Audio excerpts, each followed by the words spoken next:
What's up, everybody? It's Brandon from Box Office Banner, Cult Flick Symposium, here to talk to you about a movie called Thanksgiving. Yes, sir. Been hyped for this one for a while, you know? We got teased with this a long time ago, and now it's actually came to fruition and became a full-on movie? Eli Roth, what? Love-hate relationship with this director. Always enjoyed damn near every movie he's put out, but a lot of times I am left with the feeling of God, it was this close, it was this close to being But they're pretty consistently good. Even his movies where like, you know what, he's just dialed up the gore for the gore. Don't really give a shit about that. They usually work. And this one did too. The hype I think was real on this one. It was legit. But was it as legit as people say? Yes and no. It's a movie where, as a slasher fan, huge slasher fan, you can kind of tell behind me, I want to give this movie all its flowers or all its gravy. I don't know. Maybe we should switch that up if that even works, Thanksgiving season, right? This is just, it's a movie that works damn near across the board in all the slasher angles and things that we want. It has amazing kills. It's got amazing gore. It's got a pretty good, ebb and flow with the who's the killer going on. It's not amazing where you're questioning, like, this guy. It doesn't do a great job with that, but it's good enough in today's day and age. It does a better job with that. And once you get the killer reveal, I won't say it's like mesmerized, like, oh my God, no way. But, and this is a half and half, it is at least better than, I don't know, like Scream 6. When you got the killer reveal on that, I won't say that. Who that is, if you want to watch my review, I went deeper into actual spoilers on that one, which I normally don't do on this channel. But I was let down. I was like, oh, the killer's revealed. And like, why am I'm tired of once the mask comes off, the killer's not intimidating anymore. This one, when the mask came off, I was still like, okay, I believe this dude's psycho. It doesn't feel like some hokey, like, let me ham it up. It felt legit. Like, there was good moments with that. Not amazing chase scenes, but a few decent couple chase scenes. You love a good chase scene in slasher movies. But the one place that I'll say it did not deliver for me was characters. And you could be like, characters, Brandon, this is a slasher movie. They're disposable. They're usually terrible.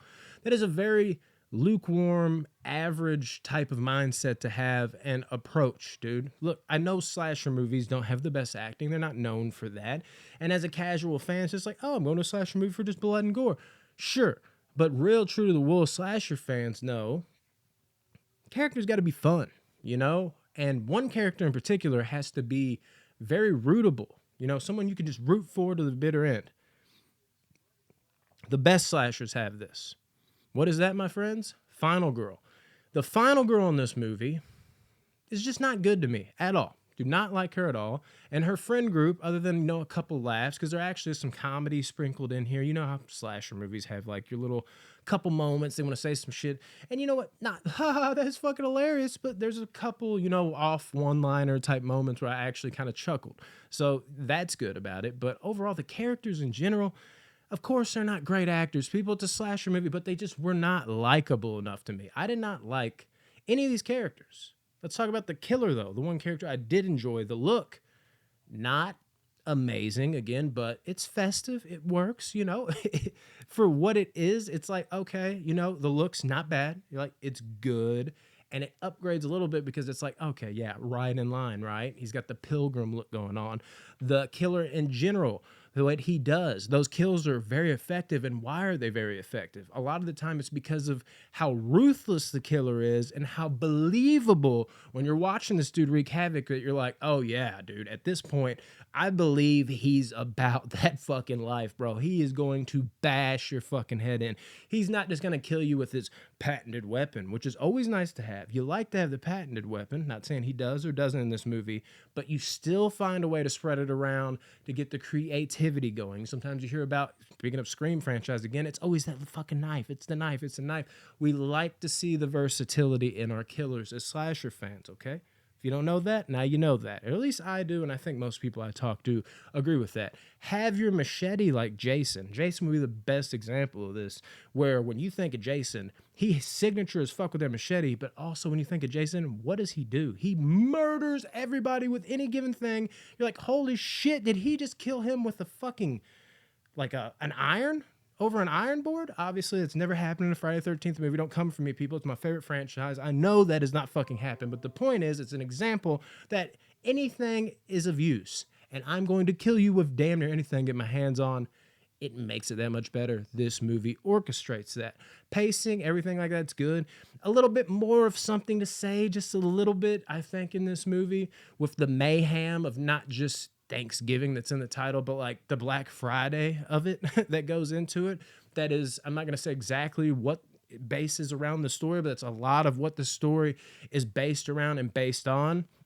Black Friday has a lot to do with it, people.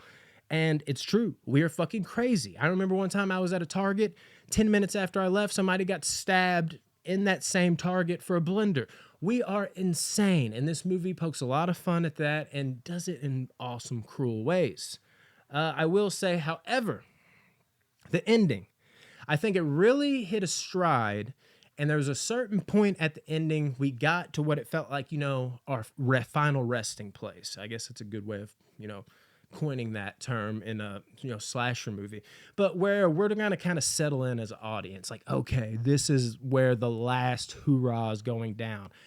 I was in that moment and I was just living it up. I was already thinking ahead, like, oh, what could they do with this? This is cool, could be a cool environment. This could be awesome. And it felt like as soon as it got to that section, it stayed there for a little bit, and then we left it, and then we kind of had another final resting place. Yeah, I'm gonna keep saying that.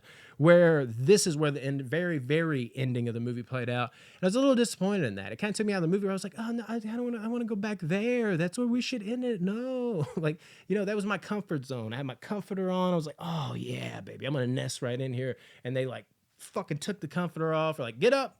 We're going somewhere else. I'm like, no, I'm comfortable here. That's kind of what it felt like. So it kind of took me down a notch. And whereas I said the killer was great with the reveal, it's a half and half. I got to touch on that a little bit. I don't want, see, I can't really say it, because at the end of the day, if I say this, it might tip you off, or at least kind of like shrink inward the amount of people that can be the killer, because it is a whodunit.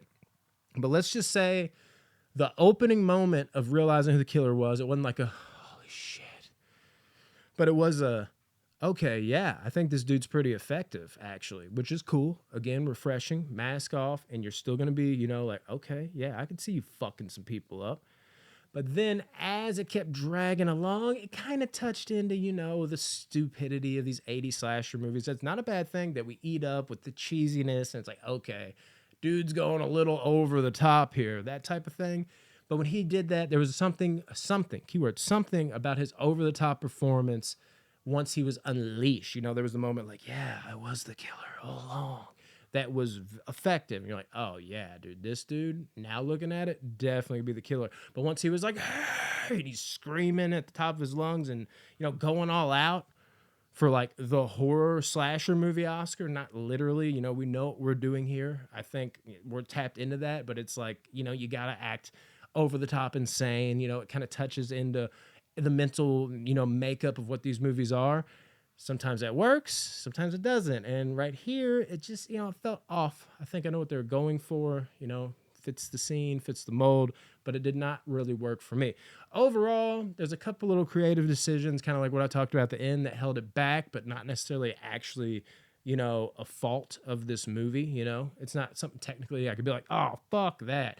It's not something where I can be like, just pick it apart. There's nothing there I can do that with. So I don't hold it back too much for that. But the one thing, other than this, I can't say anything bad about this movie. It checks all the right boxes, is literally just the characters, the disposable bodies. And I think that won't affect some people.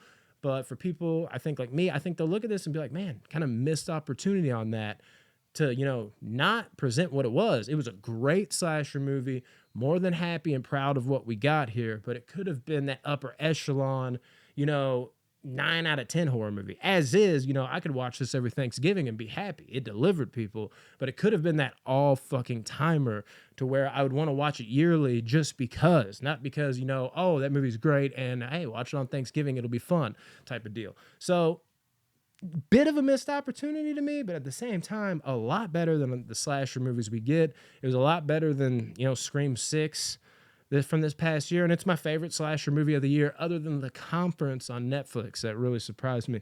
This movie was dope. Check out Thanksgiving. If you're like, I don't want to watch it, slasher movies are dumb. Yeah, it's probably going to be a little dumb, but this one does have an all around, I think, more appeal, more to offer, and just a bloody good time throughout. Don't have much negative to say about it other than that final girl and the characters in general being kind of meh. But check this one out, guys. Stamp of approval. Thanksgiving. Man, finally got it. And I got it today. Good God. Just had a lot of Thanksgiving. Trying to just keep it down. Just get killed on camera. There he is. I don't have that type of budget. I can't pay for the guy that was the murderer in Thanksgiving. Anyways, love you guys. Peace.